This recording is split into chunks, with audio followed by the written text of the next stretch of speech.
I was especially delighted recently when some good friends of ours announced the arrival of their baby girl because I knew of their long history of miscarriages. Those personal tragedies were a little elephant in the room as we cooed over the new arrival. Then, in a touching moment, the new mother acknowledged with a shrug, and she said, "It's nature's way." She was right, of course, but I admired her bravery. And later I reflected on the significance of what she'd said. If you stay with me for a few minutes, then I'll get to what it means for biomedical companies.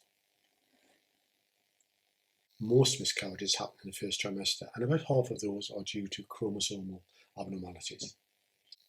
Without forgetting that every one of these data points is a heartbreak, this is a normal part of life. We evolved this way of dealing with the issue of genetic imperfections because it saves a waste of biologically valuable resources. Many of us are alive only because of our potential older siblings are not. In its cold efficiency, evolution says, like Macbeth, that if it is to be done, it is best done quickly. I flinch as I say those words, but evolution is cruel to be kind. My R&D colleagues call their projects their babies, and without making any fatuous comparisons, it's easy to see why. I well remember the emotional investment I used to make into my own offspring when I was a research chemist. But business processes evolve just like biological processes do.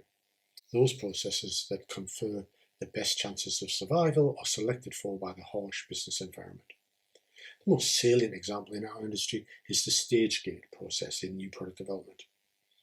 At each stage gate, we question the viability of our creations and withdraw resources from those we do not think will thrive in the market. If you've ever been in the room when that happens, you'll be familiar with the emotional tension, amplified as it often is by ambiguity in the data and interpersonal conflicts. It's difficult but necessary, and if it is to be done, it's best done early.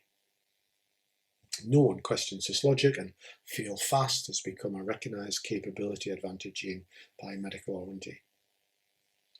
So when I reflected on our friends' tragedies, I could see an example of parallel evolution. Biomedical companies have evolved their own equivalent of miscarriages. Stage gate processes emerged years ago, and they did so because the high cost of failure to achieve either regulatory approval or clinical acceptance acted as a strong evolutionary selection pressure. Where strong selection pressures are absent, evolution is a little bit more lenient. That's why the dodo survived on Mauritius for years until ship's rats arrived. But in the biomedical industry, market access pressures are a much more recent phenomenon than regulatory or clinical pressures. So evolutionary theory would predict that our processes for stopping projects on the grounds of market access viability would be less well developed than the equivalent processes for stopping unsafe or ineffective products. And indeed, that is exactly what I hear in my research interviews. In one recent call, a senior executive lamented that they were world class at stopping progression for poor safety or for poor efficacy, but they were only little league at their equivalent capability of stage gating for health economic viability. And I've heard the same regret expressed in a dozen innovative pharmaceutical companies. The relatively recent emergence of market access as a selection pressure explains the slow emergence of health economic stage gating, but only partly. There are two other issues at play, both explained by co-evolutionary processes. First, governments and other players have been slow to evolve their capability to signal to innovators what they value. So, led by headlines and public opinion, they are not good at, for example, at deprioritising an ultra-rare disease compared to, say, new antibiotics or respiratory drugs that could affect millions. Second, the science of health economics is still in its infancy. Not to belittle recent advances or the brilliance of my colleagues in that area, health technology assessment is more difficult than drug or device safety assessment and monitoring.